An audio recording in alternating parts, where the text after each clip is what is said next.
Bonjour, merci beaucoup pour cette présentation et merci beaucoup à l'AHA de m'avoir invitée. C'est pour moi un plaisir de découvrir ces nouvelles recherches en cours et j'ai hâte de les entendre, tous ces doctorants, plus longuement et d'échanger avec eux.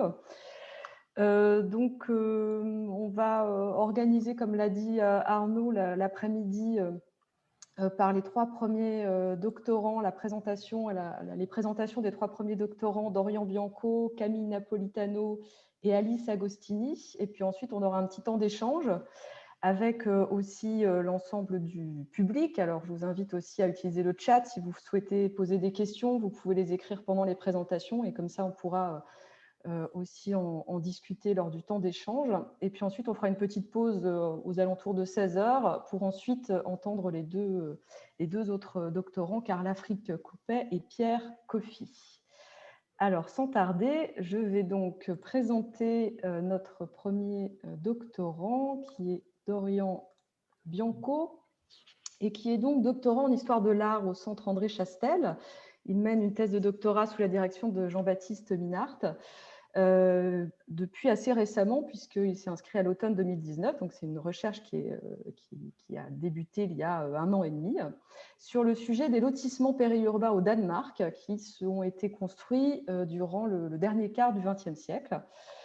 Dorian est titulaire de 2 masters, un master d'histoire de la philosophie à Sorbonne Université et un master en histoire de l'architecture à l'université Panthéon-Sorbonne. Et actuellement, il est chercheur invité à l'université de Copenhague. Donc, je ne sais pas si c'est de là qu'il nous parle. Oui. Et je vais donc du coup lui céder la parole. Il a 15 minutes et je vais aussi avoir la lourde tâche d'être le maître du temps. Donc voilà, si tu dépasses un peu, je me permettrai de te faire signe. Alors, je vais essayer de te faire en 15 minutes. Donc, alors, il faut que je puisse partager mon écran. Je crois que ce n'est pas possible pour l'instant. Il faut qu'on m'autorise à partager mon écran. C'est à toi de... Non, ça ne marche pas pour l'instant.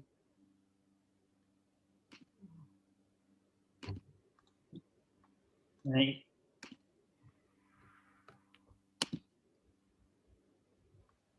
Cléa, c'est toi qui as la main? J'ai pas l'impression, en fait, non. Ah, Catherine, je crois que tu m'as passé moi animatrice, mais je sais pas. Oui, pardon. Bah, vas-y, donne-lui la main, je vais rétablir. Et comment fait-on? Tu cliques sur lui, je crois, et tu fais autoriser le partage. Voilà. Ou alors, il n'y a pas. Il y a nommé animateur, sinon, mais sinon. Okay. Et tout en bas. Nomme Cléa animatrice. Ok. Alors. C'est bon. Ok. Désolée. Alors, du coup,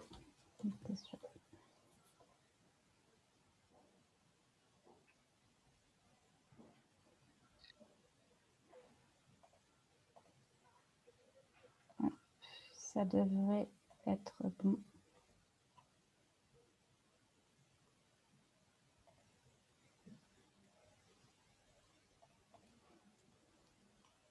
C'est bon? Est-ce que Dorian peut partager? Oui, normalement, c'est bon. Super. Est-ce que vous voyez le PowerPoint? Oui, parfait. Très bien. Du coup, je vais commencer. Donc, je vous remercie pour cette invitation. Je remercie l'ensemble de l'équipe de l'AHA de me donner l'occasion de communiquer autour de l'enquête photographique que je mène pour les besoins de ma thèse. Alors, je vais la présenter brièvement. Alors, j'ai entamé mes recherches en octobre 2019 qui portent sur les modèles et les expériences d'habitat dans intermédiaire dans les espaces périurbains au Danemark sur la fin du XXe siècle.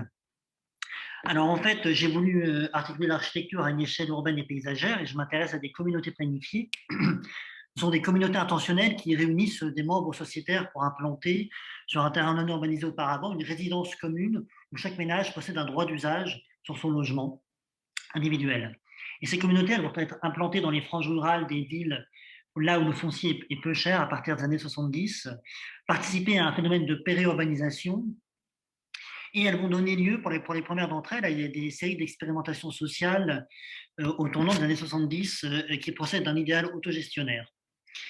Alors, l'accent qui est mis sur les usages communautaires de l'espace vont pousser ces communautés à adopter l'habitat dense intermédiaire, qui fait l'objet d'expérimentations au sein des organes d'État comme le bureau d'études du ministère de la Construction. Et ces premières résidences vont en fait... j'arrive pas à... Voilà. Et ces premières résidences vont en fait s'inspirer dans l'urbanisme, vont s'inspirer en fait de structuralisme et de think tank. Vous avez en bas à gauche la résidence de Farouk Milpunkt, directement inspirée d'Aldo Van Eyck, Candy, Joseph Woods. Et en fait, ce qui m'intéresse dans ma thèse, c'est un retournement par lequel on va passer de ces premières expérimentations qui utilisent la standardisation constructive pour flexibiliser les usages domestiques et réduire le caractère rigoureusement planifié du projet architectural. On va passer de ce projet de rupture typologique, constructive et anthropologique à une architecture qui, une fois construite en masse, va réemployer à l'inverse une tradition avec les moyens de la préfabrication. Et en fait, ce qui est intéressant, c'est de voir que le projet qui est en haut ici à droite, Tim Gordon, lors de la réalisation de la première tranche en 1977, devait être du cohabitat autogéré et autonome en ressources, mais finalement, le résultat est en fait l'inverse, puisque la participation habitante a conduit au retour d'une architecture composite inspirée du bâti rural. Bardage en bois, toiture éternelle, etc. Et de 80 à 94, l'État va accorder des prêts pour financer en masse la construction de ces résidences. Alors, une fois en fait cette problématique identifiée, il faut déterminer en fait un corpus qui fait l'inventaire non exhaustif de ces résidences. Et c'est là qu'en fait l'histoire de l'architecture ne peut plus être celle d'une architecture monumentale. Il faut en fait adopter une méthode d'inventaire. Je m'inspire notamment des méthodes déployées par l'Inventaire général du patrimoine culturel, créé en 1964 à l'initiative d'André Chastel. Et par rapport aux 1000 à 1500 résidences intermédiaires qu'il y a sur ma période, que je ne peux pas étudier toutes, je dois évidemment faire un choix. Et là, je me suis rendu compte que pour les recenser, il n'y avait pas de documentation photographique. Alors du coup, j'ai essayé de... Bonjour. Pardon ? Et j'ai donc essayé de documenter ces résidences à des fins documentaires, alors en faisant une enquête topographique préalable sur Google Maps et lors de mes séjours d'études, en me rendant sur place. Donc c'est une enquête photographique et non pas un travail photographique. Et en fait, ces résidences comportent également une architecture paysagère qu'il importe d'étudier. C'est la raison pour laquelle que de la photographie d'architecture, je suis passé du coup à la photographie paysagère et territoriale. Je me présente, je suis Sylvain Pierre Durif. Donc, du coup, de l'architecture, on glisse vers l'espace et le territoire. Et donc là, lors du premier confinement, comme je n'avais pas accès aux résidences, je me suis intéressé à l'histoire de la photographie documentaire et de la photographie paysagère et territoriale pour essayer de comprendre les enjeux du rôle documentaire de la photographie et en fait acquérir des techniques. Donc là, dans les années 30, le New Deal, qui désigne un ensemble de politiques économiques impulsées par l'État fédéral américain pour enrayer la crise économique, va lancer une série d'enquêtes photographiques pour renseigner la pauvreté territoriale. Commence à me parler poliment. Et en 1935 est créée la Resettlement Administration, qui va devenir la Farm Security Administration, et qui va être chargée de reloger les agriculteurs dans des communautés planifiées en lisière des villes. Vous avez là en bas à droite la photo de Greenbelt dans le Maryland. Cet organe possède également un service photographique qui va compiler les reportages pour montrer avec des prises de vue sur le vif les conditions de vie de l'Amérique des années 30, dont des portraits, notamment surveillés par le fameux Walker Evans, mais aussi de la photographie objective pour montrer l'état des paysages, la politique agricole, les logements sont les photos que vous avez en haut à gauche et au centre. Alors après la Seconde Guerre mondiale, le ministère de la Reconstruction et de l'Urbanisme en France se dote d'un service photographique visé à documenter l'ampleur des destructions. Là, on est, et aussi les chantiers de reconstruction. Là, on est finalement dans de la photographie d'architecture avec des vues frontales et objectives. Et la photographie documentaire va alors se mettre au service des entreprises d'inventaire qui sont établies autour des années 60, dont l'inventaire français. Alors en France, l'inventaire du patrimoine définit en 69 des règles photographiques qui sont destinées non pas à mettre en valeur le médium, mais bien l'objet photographié avec des vues frontales et un style dégagé. L'initiative de l'inventaire découle de l'idée qu'il existe en fait un art français et qu'il faut recenser les manifestations mobilières et immobilières pour en déterminer le caractère et l'identité. Et justement, dans la thèse, j'essaye de caractériser en fait, la préservation et la recréation de paysages danois nés de la volonté des architectes et des urbanistes de recréer des paysages pittoresques dans les espaces périurbains. Alors, au même moment, une initiative est portée par les photographes allemands Bernd et Ella Becher qui ont entrepris en 1957 une enquête rigoureuse de documentation photographique des infrastructures industrielles en Europe et aux États-Unis.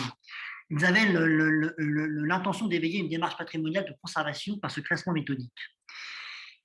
On va retrouver ensuite, une décennie plus tard, chez les New Topographics, qui désigne une exposition tenue à la George Eastman House au musée de la photographie de Rochester, dans l'État de New York, en 1975, une exposition qui vise en fait à montrer l'évolution de la photographie américaine de paysages vers la dimension spatiale et le caractère ordinaire inhérent à l'évolution contemporaine des paysages américains. Alors, la notion de banal renvoie à la célébration du laid et de l'ordinaire. Robert Venturi, Denis Scott Brown, Steven Zenour dans Learning from Las Vegas. L'ensemble des signaux publicitaires forge le caractère d'un vernaculaire commercial, le produit neuf de la société de consommation émergente, alternative à l'architecture moderniste planifiée par les architectes établis du mouvement moderne. Cette exposition navigue entre le planifié et le non planifié, montre la fragmentation et l'inaboutissement de la planification spatiale, avec des vues décentrées de l'architecture qui prend comme objet les équipements planifiés, l'électrification, mais aussi ce que finalement l'aménagement du territoire n'a pas été en mesure de maîtriser entièrement. Les panneaux publicitaires, les routes encore à moitié asphaltées. On ne photographie plus la wilderness pour provoquer un sentiment de sublime, mais c'est la réalité prosaïque qui intéresse les photographes. Alors en France, on va avoir la Datar qui lance en 1984 une commande publique à un ensemble de photographes pour documenter l'évolution contemporaine des paysages français, dont des photographes issus des New Topographics. Et là, il s'agit de montrer les transformations qui ont incombé à la politique d'aménagement du territoire dans sa réalité contrastée, et pas forcément en faisant le récit héroïque, comme le récit moderniste il les prétendait. C'est la découverte des déserts d'asphalte dans les zones commerciales, l'électrification, l'état du patrimoine et le bâti ordinaire. Et là, le médium va commencer en fait un peu à s'autonomiser, le photographe devenant enfin peut-être un artiste. Alors, une fois que ces méthodes ont été un peu, on va dire, acquises, j'ai fait un séjour, j'ai été invité à l'Université d'Aarhus au semestre d'automne 2021, dans lequel j'ai fait tout un ensemble de terrains dans le périurbain autour de la ville d'Aarhus pour aller étudier mes lotissements et les paysages qui l'entourent. Alors j'ai pu réinvestir un peu toutes ces méthodes et tous ces enjeux de la photographie de paysage en essayant de comprendre comment en fait ces résidences s'intègrent à une planification spatiale qui dépasse en fait seulement l'architecture, mais qui va aussi en fait s'occuper du coup des espaces verts, de la ceinture agricole, etc. Alors, ce que je veux montrer, c'est que justement, ces maisons intermédiaires renouvellent la promesse du modèle britannique de la cité-jardin, qui a été développé par les urbanistes anglo-saxons et repris par les urbanistes danois, qui visait originellement à réunir les avantages de la ville et de la campagne. D'un côté, les aménités urbaines, emploi, transport, proximité sociale, et de l'autre, l'insertion des communautés d'habitation dans des espaces verts et une ceinture agricole. Ce qui est intéressant, c'est de voir que quand on s'intéresse au processus de planification spatiale des périurbains, on voit que les plans d'urbanisme prescrivent la répartition de l'usage des sols, les aires où s'implante l'habitat groupé, les résidences que j'étudie, mais aussi l'accès aux espaces verts, aux espaces publics. Donc en fait, ces paysages n'ont rien de naturel, ils sont humanisés au sens où ils sont planifiés, aménagés, qu'ils soient agricoles, forestiers ou résidentiels. Et en fait, ce qui est assez remarquable, c'est que l'implantation géographique des résidences est en fait déterminée en fonction de l'accès aux espaces verts. Les plans d'urbanisme parlent d'ailleurs de garantir pour ces résidences un accès aux paysages ouverts. Là, vous avez l'exemple d'une résidence à Parken dans la banlieue sud d'Aarhus, où on voit en fait les dernières maisons d'un lotissement en limite d'un bois en replantation et l'accès que vous avez à gauche aux espaces agricoles entièrement accessibles par une voirie réservée aux cyclistes et aux piétons. Une séparation du trafic est en fait exactement celle qui est pratiquée dans les New Towns britanniques. Et lors de mes terrains, en fait, la photographie de paysage, je photographie le paysage ordinaire tel qu'il est perçu par ses habitants, un peu par principe de réalisme photographique. Et en même temps, et c'est là que peut-être il y a une subtilité à ajouter, c'est qu'on ne peut pas en fait considérer qu'il y a là que de l'ordinaire. En fait, je me rends compte qu'il y a, j'ose affirmer, une réhabilitation du pittoresque qui va désigner la valeur originale, curieuse ou remarquable d'un paysage susceptible d'être représenté picturalement. Et si on se replonge dans les thèmes de la peinture danoise de paysage, sans remonter au premier âge d'or, mais si on remonte en fait au tournant du XXe siècle, la peinture danoise de paysage, il y a notamment un peintre, Lauritz Andersen Ring, qui a versé à la fois dans le symbolisme et dans le réalisme social, qui représente les paysages ruraux et la vie quotidienne des paysans danois, avec tous les topoi des paysages danois, des fermes entourées d'arbres de trogne, des étangs communaux, des bosquets d'arbres, etc. Et les architectes paysagistes du XXe siècle vont en fait reprendre volontairement, délibérément ces caractères.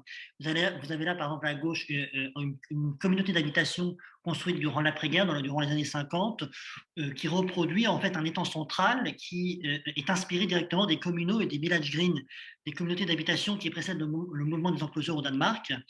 Et ce qui est assez remarquable, c'est que finalement, cette époque, les architectes d'après-guerre étaient encore marqués par le mouvement britannique des cités-jardins, et mes résidences à moi, les architectes n'ont plus vraiment de connaissance de ce modèle anglais des cités-jardins, mais vont en fait reproduire ce qui est devenu une tradition danoise au XXe siècle. Alors, une autre chose qu'on peut remarquer, c'est que l'inventaire du patrimoine en France, par exemple, tend depuis quelques décennies à collecter le patrimoine culturel dans un sens de plus en plus large, notamment non seulement les paysages, mais aussi des pratiques culturelles. Par exemple, en Bretagne, il y a le patrimoine dancier et vestimentaire. L'inventaire reprend un travail que finalement l'enquête ethnographique a laissé tomber depuis les années 70, qui était la description esthétique des objets et du cadre de vie bâti quotidien. Et la recomposition disciplinaire qui a lieu durant les années 70, avec l'apparition de la géographie sociale qui prend le pas sur la géographie humaine pour caractériser les inégalités socio-spatiales et des phénomènes comme la périurbanisation. On a aussi le tournant spatial et critique en sociologie urbaine qui va délaisser les questions techniques et esthétiques de l'urbanisme au profit des rapports socio-spatiaux de domination. La conséquence de ce tournant, c'est que le périurbain aujourd'hui n'est pas appréhendé par les spécialistes des formes que nous sommes, c'est-à-dire des historiens d'architecture, mais elle l'est par les géographes, les sociologues, les économistes. Alors, l'histoire d'architecture doit, par rapport à cette évolution disciplinaire, se poser la question des limites de son objet et de ses méthodes. Et c'est la question de savoir, la question sociologique de savoir, ou ethnographique en fait, comment vit-on dans le périurbain. Et c'est là la limite de mon travail, parce que je ne poursuis pas mon travail jusqu'à l'enquête sociologique, comme l'observation participante. Je ne pratique pas de photojournalisme ou de photoreportage, pas de prise de vue sur le vif qui montrerait les habitants dans leur cadre de vie, comme si c'était des scènes de la vie quotidienne. Mais la photographie, elle permet de collecter un cadre de vie avec des prises à vue d'œil comme celle que vous avez à droite, dans un style, on va dire, réaliste, au milieu des voies de circulation telles qu'on perçoit quand on marche, ou l'importance des sols et de ces horizons de verdure ou de bitume. Il n'y a donc pas de présence humaine sur mes photographies. Et par conséquent, on voit que le type de cadre et de prise de vue n'est pas un simple outil de documentation, mais il peut influencer l'analyse de la perception du discours scientifique. C'est ce qu'on appelle en fait le regard photographique, et qui suppose en fait une autonomisation relative du médium par rapport à son objet, qui est en fait une évolution dont nous héritons des New Topographics, dans la mesure où c'est l'entreprise photographique qui crée une documentation sur un état du paysage. Alors dans le cas de la data, c'est une commande publique, mais par exemple l'Atlas des régions naturelles de Nelly Monnier et d'Éric Tabouki, initié en 2016, crée en fait le regard sur la France vernaculaire. Et je dirais qu'à mon humble niveau, à un niveau qui n'est pas celui d'un photographe, qui n'est pas une dimension, enfin, qui n'est pas en tant que tel artistique, je photographie également ces espaces en étant inspiré par cette idée que le regard photographique crée l'intérêt également sur ces espaces. De les photographies que vous voyez et la comparaison entre mes résidences, vous avez ici à droite et en bas, avec par exemple les paysages qui l'entourent et les paysages ruraux et agricoles qui l'entourent, comme par exemple ce que vous avez ici en haut à gauche. Et pour terminer, du coup, alors, il me manque, voilà, on arrive du coup à la conclusion en une minute. Ce que je voudrais évoquer, c'est les enjeux qui entourent l'usage de l'enquête photographique. Alors, comme on a établi que la photographie n'est pas strictement documentaire, mais qu'elle participe à la construction du regard, il est intéressant de savoir quel est l'usage critique qu'on peut avoir du médium. Alors là, je ne vais pas m'intéresser tant au médium en tant que tel, avec ses prises de vue incomplètes, et bien entendu, je voudrais plutôt m'intéresser à la réalité photographique. La photographie territoriale, comme l'entreprise de la data, est parfois mal interprétée comme une célébration de l'ordinaire et du banal. Alors, elle peut être cela dans une certaine mesure, mais l'ordinaire est une notion qui est plus ambiguë puisqu'elle peut décrire également l'extension dans l'époque contemporaine de ce qu'on appelait auparavant l'architecture mineure, vernaculaire chez les anglo-saxons, ou alors le bâti historique ou le bâti ancien, pour parler comme l'inventaire du patrimoine culturel français, que le regard rétrospectif et l'analyse de l'histoire de l'architecture peut conduire rétrospectivement à réhabiliter. Et en même temps, d'un autre côté, je pense que la photographie ne légitime pas forcément la valeur de ce qu'elle représente et de ce qu'elle documente, mais qu'elle justifie en fait l'intérêt à traiter des évolutions paysagères et territoriales récentes.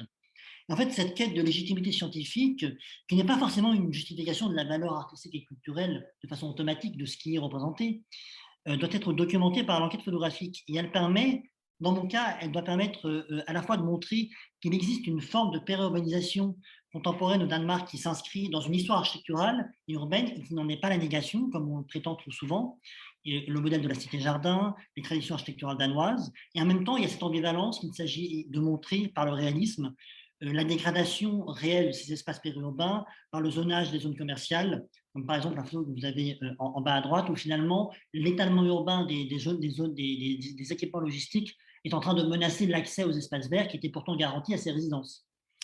Donc ainsi, notre appréciation du périurbain ne doit pas forcément tomber dans la célébration de l'ordinaire et du banal, qui peut même avoir des risques de dépolitisation, mais elle doit en fait réhabiliter la posture morale, elle peut réhabiliter la posture morale d'un Lewis Mumford, qui était inquiet, qui dans The City in History, et dans le chapitre consacré aux suburbs, qui était inquiet de la désintégration sociale et paysagère des suburbs en maisons individuelles, contre lequel il proposait justement des modèles de ville aux croissances organiques. Donc finalement, la photographie a ce rôle de documenter la complexité d'une réalité dont il faut constituer une représentation assez fidèle, et en même temps, une représentation qui peut être dans une perspective d'un inventaire patrimonial ou susciter un intérêt d'un inventaire patrimonial qui devrait idéalement en fait orienter des choix des choix d'aménagement du territoire, entre savoir ce qui peut être préservé et savoir ce qu'on pourrait éventuellement réaménager. Et la photographie a donc ce rôle également d'apporter une sensibilité esthétique. Donc voilà, je vous remercie pour votre attention. J'espère que j'ai pu tenir en 15 minutes.